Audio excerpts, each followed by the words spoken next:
25장 27절부터 30절까지의 말씀 한 절씩 교독하겠습니다. 유다의 왕 여호야긴이 사로잡혀 간 지 37년 곧 바벨론의 왕 에윌므라닥이 즉위한 원년 12월 그달 27일에 유다의 왕 여호야긴을 옥에서 내놓아 그 머리를 들게 하고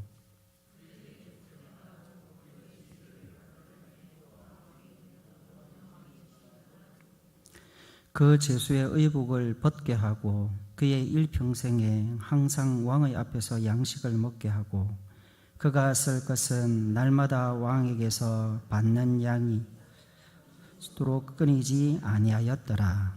아멘. 사랑하는 성도 여러분, 한 나라가 부국강병을 이루면서 그 나라를 견고하게 세우려면 어떻게 하면 될까요? 세상은 탁월한 지도자를 세우고 그 지도자에게서부터 나오는 힘이 강대국을 만들었음을 역사는 증명하고 있습니다. 그래서 우리가 역사 시간에 해가 지지 않는 나라들을 우리가 살펴보면 포르투갈이 있었고 스페인이 있었고 프랑스가 있었고 또한 영국이라고 하는 나라가 있었음을 보게 됩니다. 세상은 힘의 논리가 좌우하죠. 그렇다면 하나님의 나라가 견고하게 서려면 어떻게 하면 하나님의 나라 교회 공동체가 흔들리지 않고 견고하게 설 수 있을까요? 세상 나라와 동일하게 진정한 왕이신 하나님의 통치를 받으며 그분의 말씀에 다스림을 받게 될 때 그 나라는 견고하게 서게 될 것입니다. 그래서 하나님은 언제나 자기 백성들을 세우시고 난 이후에 예배의 자리로 초대하시고 그 예배의 자리를 통해 말씀으로 다스려 가심을 보게 되는 것이죠. 그런데 우리는 세상의 역사를 압니다. 그리고 교회의 역사를 압니다. 역사는 반복이 되죠. 하나님은 의로우시고 완전하시지만 인간은 연약하고 부족하기에 늘 실패할 수밖에 없다라는 것을 역사를 통해 배우게 되는 것이죠. 캄캄해져 버린 죄로 얼룩져 있는 이 세상에 하나님께서 자신의 교회, 하나님의 나라를 견고하게 세우시기 위하여서 하신 일들이 무엇일까요? 그것은 시대마다 빛의 자녀들을 보내셔서 어둠을 밝히시고 자신의 나라를 아름답게 세워 가시는 것일 겁니다. 그래서 하나님께서는 교회 공동체를 향하여서 너희는 세상의 빛이라 라고 말하고 있으며 그들을 통해서 불의한 세상 속에서 하나님의 공의를 세워가는 의의 나라를 세워감을 보게 되는 것이죠. 우리는 죄로 얼룩져 있는 이스라엘의 역사를 우리는 열왕기서를 통해서 살펴보았습니다. 그런 가운데서도 하나님은 그 시대마다 빛들을 보내셔서 그 어둠을 밝히시는 장면들을 우리는 보았죠. 그 대표적인 인물이 요시야 왕이라고 할 수 있습니다. 그는 남유다의 제16대 왕이었습니다. 다윗의 길, 의의 왕의 기준이 되었던 다윗 왕의 길을 걸어갔을 뿐만 아니라 이스라엘 백성들이 잃어버렸던 율법책을 되찾고 다시금 회개 운동을 통해서 죄를 척결하며 그들의 삶에 깃들어 있었던 우상 숭배, 즉 말씀을 통한 교회 개혁 운동을 일으켰던 요시야 왕을 우리는 알고 있죠. 그는 교회 공동체 안에도 스며들어왔던 세상의 그러한 가치와 그러한 종교, 바알과 아세라를 비롯해서 밀곰이라고 하는 세상의 부요한 풍요를 가져다주는 신을 하나님과 함께 섬기는 종교 혼합주의 속에 살아가고 있던 하나님의 백성들을 다시금 오직 하나님만을 섬기며 오직 하나님의 말씀으로 오직 하나님의 은혜를 붙잡고 교회 공동체를 거룩하게 세워가는 모습을 우리는 앞에서 살펴보았습니다. 그런데 웬걸요? 하나님의 은혜가 비춰졌음에도 불구하고 그 빛은 오래가지 않았습니다. 우리가 열왕기서를 읽어보면, 특별히 열왕기 하서를 읽어보면 요시야 왕 이후에 4명의 왕들이 등장하게 되는 모습을 보게 됩니다. 그들은 요시야 왕의 아들과 손자이죠. 먼저는 17대 왕이었던 둘째 아들 여호아하스, 그리고 18대 왕이 되는 첫째 아들 엘리야김, 계명한 여호야김, 그리고 셋째 아들이 되는 20대 왕 시드기야, 그리고 그 사이에 있는 19대 왕 요시아의 손자인 여호야긴까지 그들의 걸어간 길을 한마디로 정의하면 여호와 보시기에 악한 길을 걸어갔더라라고 말씀하고 있음을 보게 되는 것이죠. 아버지가 하나님 기뻐하시는 길을 걸어갔습니다. 할아버지가 하나님이 기뻐하시는 길이 무엇인가를 몸소 보여주었고 개혁의 기치를 내걸고 달려갔습니다.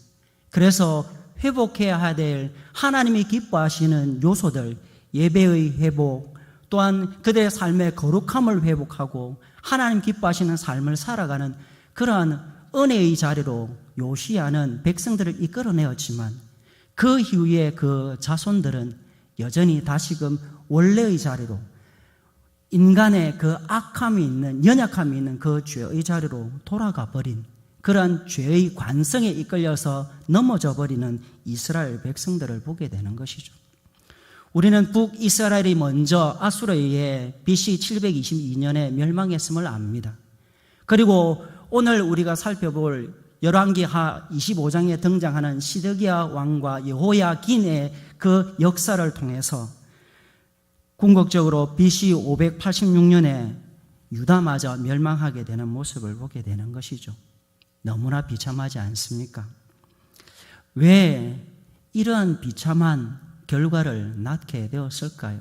그것은 죄라는 것의 그 영향력의 무거움을 모르기 때문이었습니다. 하나님을 온전히 바라보고 의지하는 믿음이 그들에게 온전하게 있지 못했기 때문이었죠. 하지만 열왕기서를 마무리하면서 열왕기하 25장에서 예루살렘의 멸망으로 끝을 맺지 않습니다. 오늘 우리가 읽은 27절부터 30절의 말씀은 멸망 이후, 그 이후라는 것을 통해서 희망의 메시지를 던져주고 있죠.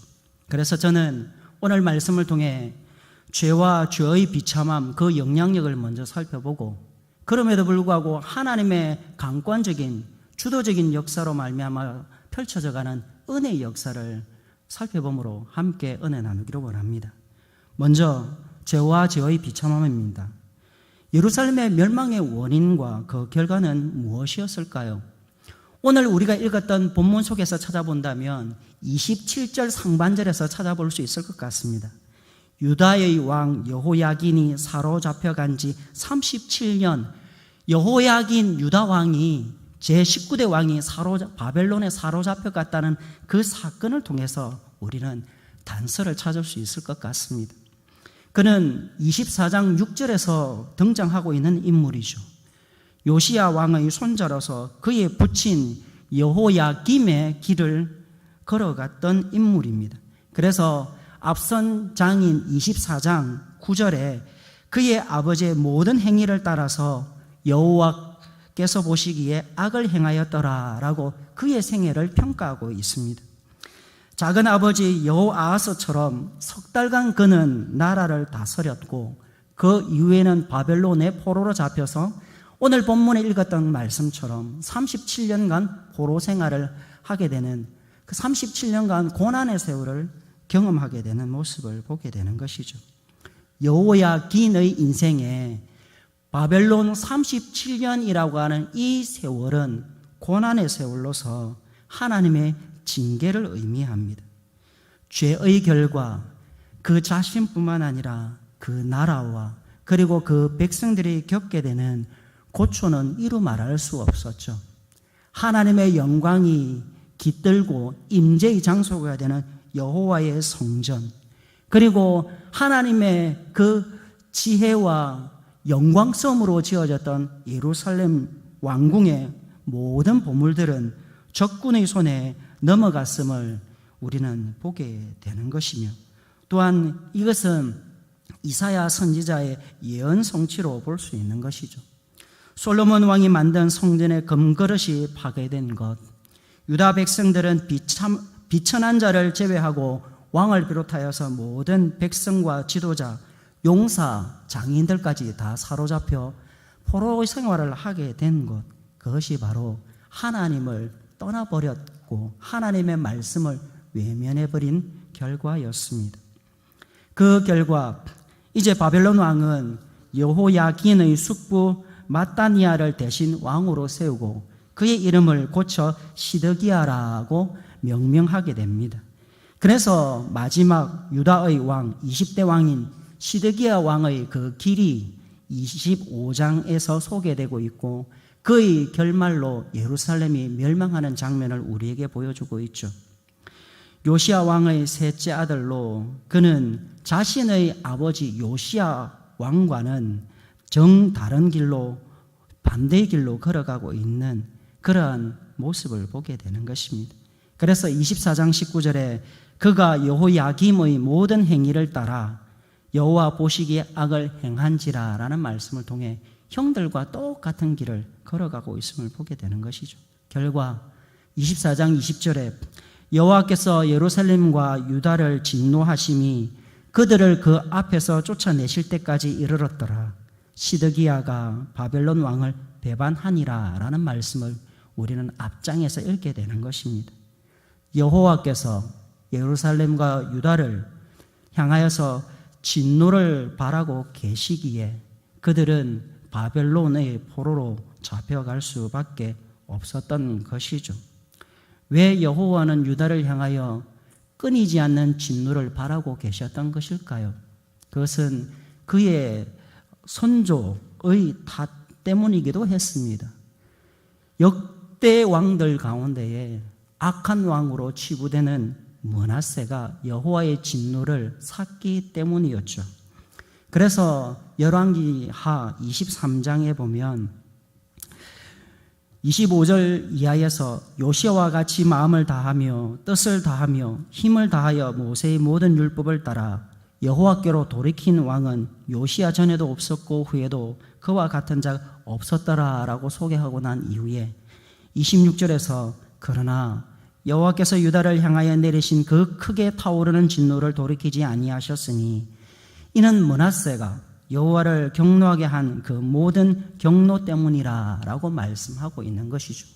그리고 그 말씀 읽고 난 이후 그 다음 절인 27절에 예루살렘 성과 또한 성전이 불타버리게 되는 이유는 하나님의 진노와 심판 때문이다 라고 예언해 놓고 있는 말씀을 우리는 듣게 되는 것입니다. 왜 마지막 유다의 20대 왕이었던 시드기야가 자신이 섬기는 그러한 바벨론 왕국을 배반하고 돌아서게 되어진 것일까요? 그것은 결코 우연이 아니라는 말입니다. 바벨론의 속국인 유다의 배반은 바벨론 왕 느부갓네살 왕의 침공을 감행하게 만드는 이유가 되었죠. 그래서 25장 1절과 2절에 시드기야 제9년 열째 달 10일에 바벨론의 왕 느부갓네살이 그의 모든 군대를 거느리고 예루살렘을 치러 올라와서 그의 성에 대하여 진을 치고 주위에 토성을 쌓음에 그 성이 시드기야 왕 제11년까지 포위되었더라라는 말씀을 우리는 읽게 되는 것이죠. 결과 25장 4절에 시드기야 제11년에 성벽은 파괴되었고 기근과 굶주림 때문에 백성들은 살 길을 찾아 도망쳤지만 사로잡혀낸 모습을 봅니다. 왕의 군대는 뿔뿔이 흩어져 버렸고 또한 사로잡힌 시드기야의 아들들은 죽임을 당할 뿐 아니라 시드기야 왕 자신 또한 두 눈이 뽑혀 놋사슬에 결박되어 바벨론에 끌려가는 비참한 신세가 됨을 우리에게 말씀으로 보여주죠. 왜 여호와의 성전과 왕궁이 불타고 예루살렘 주변의 성벽이 허물어졌습니까? 하나님의 백성들이 그분의 말씀을 듣고 순종하는 삶을 포기해버렸기 때문이죠. 하나님을 버리고 세상을 찾고 세상 방식을 의지하는 불신앙과 불순종 때문이었던 것입니다. 그래서 당대 하나님의 종 예레미야는 그 시대 시드기야 왕을 향하여서 이렇게 선포하고 있는 메시지를 듣게 됩니다. 예레미야서 38장 17절 이하에 21절까지 이렇게 말씀을 하는데요. 그 중에 중요한 부분만을 제가 발췌해서 한번 읽어보겠습니다. 예레미야가 시드기야에게 이르되 만군의 하나님이신 이스라엘의 하나님 여호와께서 이같이 말씀하시되 내가 만일 바벨론의 왕의 고관들에게 항복하면 내 생명이 살겠고 이 성이 불사람을 당하지 아니하겠고 너와 내 가족이 살려니와 내가 만일 나가서 바벨론의 왕의 고관들에게 항복하지 아니하면 이 성이 갈대아인의 손에 넘어가리니 그들이 이 성을 불살할 것이며 너는 그들의 손을 벗어나지 못하리라 하셨나이다. 그러므로 20절에 여호와의 목소리에 순종하소서라고 하는 선지자의 메시지를 시드기야는 듣게 되었던 것이죠.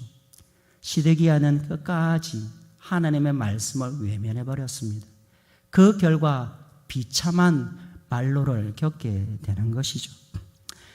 유다왕 시드기야는 하나님의 말씀을 저버렸기 때문에 하나님의 나라, 하나님의 도성인 예루살렘이 멸망하게 되고 하나님의 백성인 유다 백성들이 포로로 잡혀가게 되는 결과를 낳게 되는 것이죠.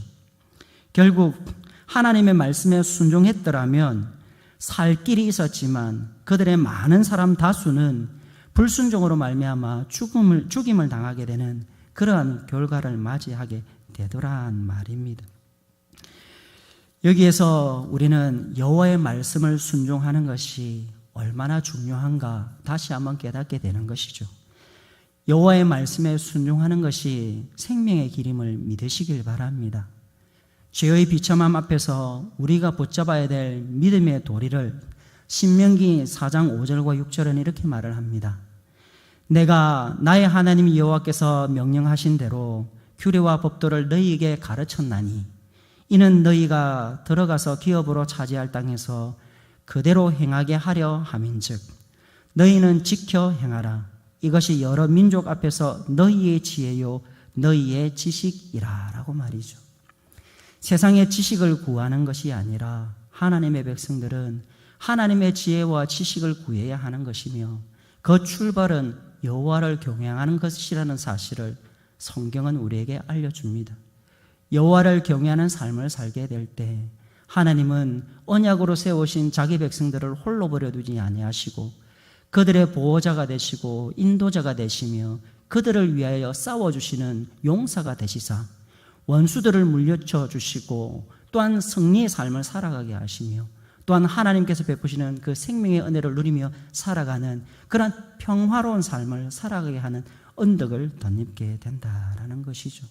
그러므로 하나님의 말씀이 우리가 받아들이기에 때로는 감당하기 어려운 그런 부담이 되는 말씀이 찾아온다 할지라도 그래서 원수에게 항복하라라는 말씀이 주어지게 된다 할지라도 그것이 하나님의 뜻이라면 우리의 생각과 우리의 경험과 우리의 지식을 내려놓고 하나님의 말씀에 순종하는 것이 참 지혜요 참 생명의 길임을 곧 하나님 뜻에 순복하는 길만이 살 길임을 믿으시고 다시금 죄와 그 죄의 비참함을 분명히 깨닫고 우리가 죄의 자리에 서는 자들이 아니라 하나님 안에 머무는 예수 그리스도 안에서 더불어 살아가는 주님과 함께 동행하는 삶을 살아가는 그런 복된 성도님들이 다 되시기를 소망합니다. 그래서 두 번째로 멸망 그 이후 여호와께서 베풀어 오신 은혜의 회복의 삶을 살펴보려고 합니다. 오늘 본문 27절부터 30절에 나와 있는 말씀이죠. 시드기야 왕의 비극적인 결말을 우리는 보면서 참 암담함을 보게 됩니다. 하나님 나라 그의 거룩한 백성들이 세상으로부터 조롱당하고 또한 핍박당하는 모습을 바라보면서 참 좌절감을 맛보게 되는 것이죠. 그런데 이것으로 끝이 나지 않습니다. 하나님께서는 여기 예루살렘 유다 지역과는 달리 저 적국인 바벨론 땅에서 일하고 계시는 장면을 오늘 본문 27절 이하에서 보여주고 계시죠. 그것이 무엇입니까? 유다왕 여호야긴이 사로잡혀간 지 37년, 곧 바벨론의 왕 에윌므라닥이 즉위한 원년 12월 그달 27일에 일어난 사건 때문입니다. 여호야긴은 적국의 포로입니다. 그리고 그는 죄수로서 고통받아 마땅합니다. 그런데 그가 감옥에서부터 나옵니다. 적국에서 자유인이 됩니다. 포로가 아니라 말입니다. 얼마 전까지는 죄수의 의복을 입고 살았던 비참한 인생이었습니다. 그런데 이제 죄수의 옷을 벗어버리고 도리어 그는 그 왕이 그의 머리를 높이 들어줌으로 말미암아서 바벨론이라고 하는 적국에서 존귀한 대우를 받으며 살아가게 됩니다. 이 모든 것 참 의외라고 생각되지 않습니까? 바벨론 왕 에윌므라닥, 즉 느부갓네살 왕의 아들은 이방 왕입니다. 그런데 그가 유대 왕 여호야긴을 선대한다니요. 좋은 말로 그를 위할 뿐만 아니라 실제로 바벨론에 그와 함께 있는 모든 왕의 지위보다도 더 높여주는 그런 장면을 보면서 어떻게 이런 일이 가능할까라고 하는 질문을 던져보게 되는 것이죠. 일평생 적국의 왕이었던 바벨론 왕 앞에서 그 나라의 왕자처럼, 왕의 식구처럼, 왕의 권속처럼 왕과 함께 식탁에서 식사를 하고 왕에게 주어지는 모든 그런 혜택들이 자신이 매일 일용할 삶 속에서 공급받는 삶, 이것이 어떻게 주어질 수 있느냐라는 말입니다. 세상 사람들은 상상할 수 없는 일이죠. 하나님께서 베푸신 은혜가 아니라면 결코 일어날 수 없는 사건이라는 말입니다.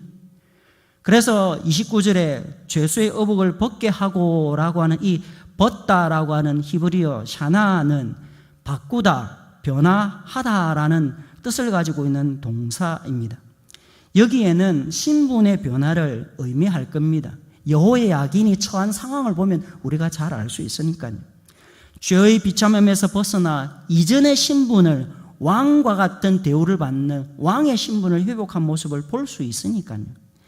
예루살렘 나라와 유다 백성을 대표하는 왕 여호야긴의 회복은 단순히 한 개인의 회복을 의미한다기보다는 하나님께서 앞으로 하나님의 나라 예루살렘의 회복과 자기 백성들 유다의 회복을 보여주는 사인이라고 볼 수 있는 것이죠.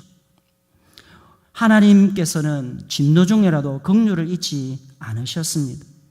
언약에 신실하신 하나님은 자기 백성들은 하나님의 그 약속을 저버리고 배신의 길을 걸어 배반의 삶을 살았지만 하나님은 그럼에도 불구하고 마치 호세아처럼 자신을 저버리고 세상을 향해 달려가는 그 자기 백성들을 향해서 돌아오게 하시고 다시금 은혜를 베푸시고 또한 하나님께서 회복시켜 주시는 놀라운 손길을 보게 되는 것이 무엇 때문에요? 하나님께서 자기 백성들에게 하신 그 약속 때문에요.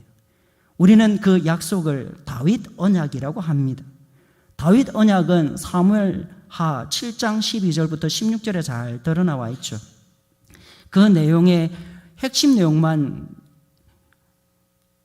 말씀드리면 이렇습니다. 내 수완이 차서 내 조상들과 함께 누울 때에 내가 내 몸에서 날 내 씨를 내 뒤에 세워 그의 나라를 견고하게 하리라.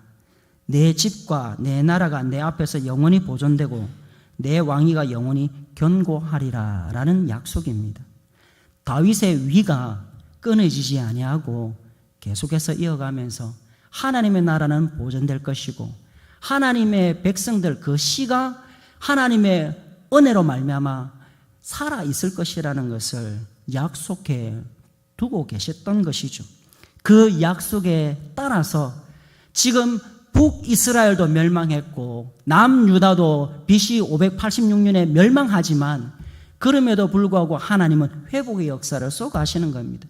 여호야긴을 통해서 먼저 사인을 보여주셨고 나중에 고레스 왕을 통해서 하나님께서 1차 포로기한, 2차 포로기한, 3차 포로기한을 통해서 다시금 회복시키시는 하나님의 놀라운 은혜의 역사를 우리는 바라보게 되는 것이고, 그럼에도 불구하고 하나님의 백성들이 여전히 온전하지 못하자 진정으로 하나님을 기쁘시게 되리며 하나님의 뜻에 100% 순종하는 왕, 하나님의 나라를 견고하게 세우고 하나님의 백성들을 온전하게 세우는 그 씨를 회복하는 왕 예수 그리스도를 통해서 세우실 그 날을 바라보게 하시는 것이죠. 따라서 우리는 하나님의 나라가 멸망하지 않는 이유, 하나님의 거룩한 백성들이 끊어지지 않는 이유, 그것은 다른 데서 찾을 수 없고 오직 하나님의 은혜와 사랑 때문이다라는 사실을 우리는 알 수 있는 것이죠. 이사야 선지자의 예언처럼 하나님의 은혜를 입은 자, 남은 자, 거루터기를 통해서 하나님의 나라는 계속해서 유지되어 갈 것이라는 것을 성경은 우리에게 보여주고 있으니까 말입니다. 여기에 놀라운 은혜가 있고 복음이 있음을 우리는 발견하게 됩니다. 한번 생각해 보십시오. 여호야긴 아무리 생각해 봐도 은혜 받을 만한 그런 자격이 있는 사람이 아닙니다. 그는 죄인입니다.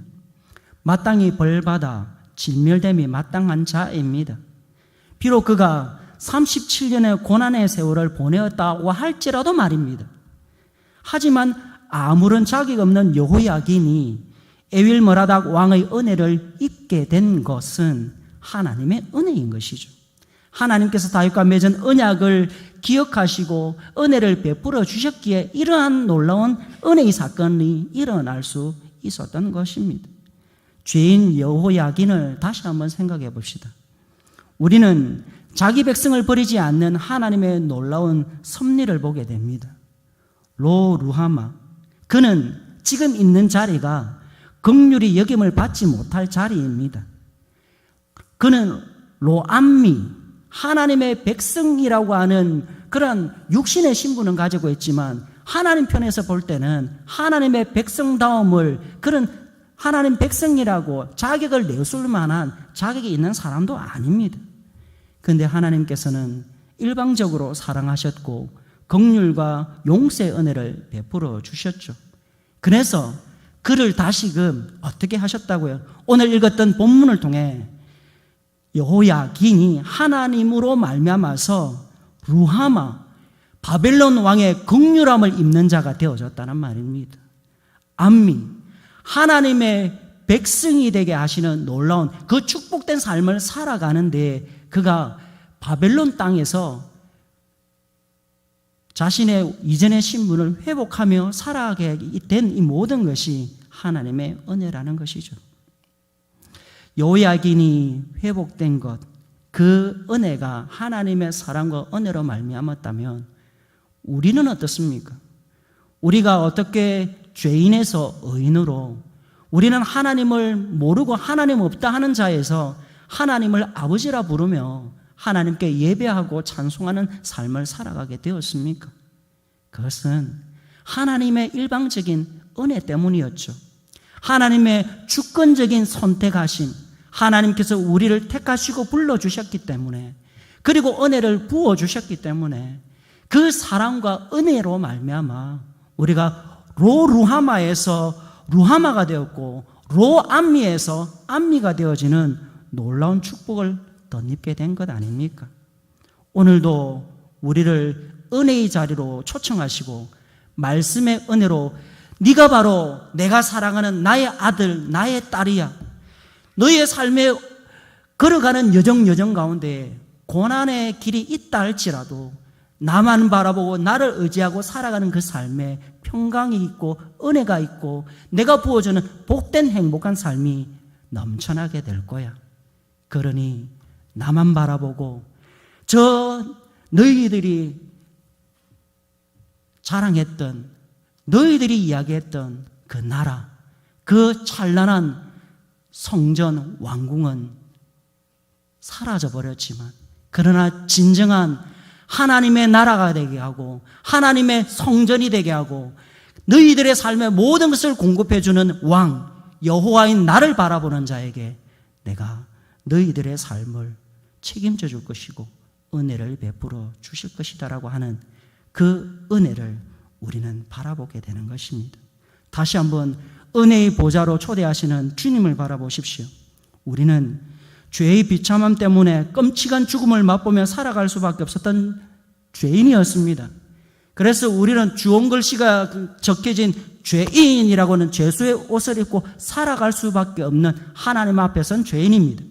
그런데 하나님께서는 단지 우리를 사랑한다는 이유 하나만으로 그 죄수의 옷을 벗어버리셨고 그리스도의 옷을 입히셔서 너는 이제부터 의인이고 내 사랑하는 아들, 딸이야. 그러니 왕인 내 아버지인 여호와 나와 함께 식탁에서 함께 먹고 마시며 함께 행복한 삶을 살자꾸나라고 초청하시는 주의 음성을 오늘 본문을 통해서 우리는 듣게 되는 것이죠. 우리 모두 하나님의 놀라운 사랑과 주 예수 그리스도의 은혜에 감사하면서 남은 여생도 찬송하고 감사의 삶을 살아드려 하나님만 높여드리는 성도님들 되시길 바랍니다. 우리의 삶이 비록 내 연약함 때문에 무너졌다 할지라도 내 죄 때문에 고난의 시간이 주어진다 할지라도 여호야긴에게 임한 하나님의 은혜가 깃들 수 있음을 소망하시고 하나님의 은혜를 바라보며 주님만 붙잡는 성도님들이 다 되시기를 바랍니다. 기도하겠습니다. 사랑은혜로 충만하신 주 하나님 참으로 감사합니다. 오늘도 우리에게 말씀의 자료로 초청하시고 우리는 아무것도 자랑할 것 없고 하나님 실수투성이지만 하나님께서 우리를 사랑하셔서 회복시켜 주시고 그 영광스러운 자리로 높여주시며 하나님의 은혜를 날마다 공급받으며 살아가도록 해주시니 참으로 감사합니다. 모든 것이 하나님의 은혜입니다.